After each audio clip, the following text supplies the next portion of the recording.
బాపట్ల జిల్లా Chinnaganjam toll plaza వద్ద తనిఖీల్లో 3,20,000 రూపాయల నగదును పోలీసులు సీజ్ చేశారు. ఎన్నికల కోడ్ అమల్లో ఉండటంతో టోల్ ప్లాజా వద్ద ఎస్ఐ శ్రీనివాసరావు తమ సిబ్బందితో తనిఖీలు నిర్వహించారు.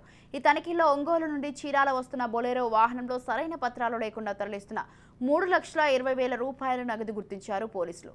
నగదుకు సంబంధించి ఎటువంటి పత్రాలు లేకపోవడంతో వాహనంతో పాటు నగదును సీజ్ చేసి పోలీస్ స్టేషన్కు తరలించారు. ఎన్నికల దృష్టిలో ఉంచుకొని చిన్నగంజం టోల్ ప్లాజా దగ్గర ఏర్పాటు చేసిన చెక్ పోస్ట్ వద్ద వాహనాలను తనిఖీ చేస్తున్న సమయంలో రాత్రి 3 గంటల సమయంలో ఒంగోలు సైడ్ నుంచి ఒక బొలెరో వాహనం వస్తుంది. ఆ వాహనాన్ని తనిఖీ చేయగా దాంట్లో 3,20,540 రూపాయలు ఉండటం జరిగింది.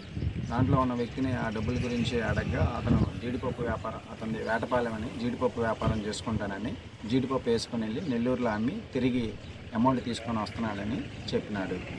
దానికి సరైన ఆధారాలు చూపించలేదు కాబట్టి ఆ అమౌంట్ని ఫ్లయింగ్ స్క్వాడ్ ఎన్నికల దృష్టిలో ఉంచుకొని చిన్నగంజం టోల్ ప్లాజా దగ్గర ఏర్పాటు చేసిన చెక్ పోస్ట్ వద్ద వాహనాలను తనిఖీ చేస్తున్న సమయంలో రాత్రి 3 గంటల సమయంలో ఒంగోలు సైడ్ నుంచి ఒక బొలెరో వాహనం వస్తుంది. ఆ వాహనాన్ని తనిఖీ చేయగా దాంట్లో 3,20,540 రూపాయలు ఉండటం జరిగింది. దాంట్లో ఉన్న వ్యక్తిని ఆ డబ్బుల గురించి అడగగా అతను జీడిపప్పు వ్యాపారం, అతనిది వేటపాలెం అని, జీడిపప్పు వ్యాపారం చేసుకుంటానని జీడిపప్పు వేసుకుని వెళ్ళి నెల్లూరులో అమ్మి తిరిగి అమౌంట్ తీసుకొని వస్తున్నాడని చెప్పినాడు. దానికి సరైన ఆధారాలు చూపించలేదు కాబట్టి ఆ అమౌంట్ని ఫ్లయింగ్ స్క్వాడ్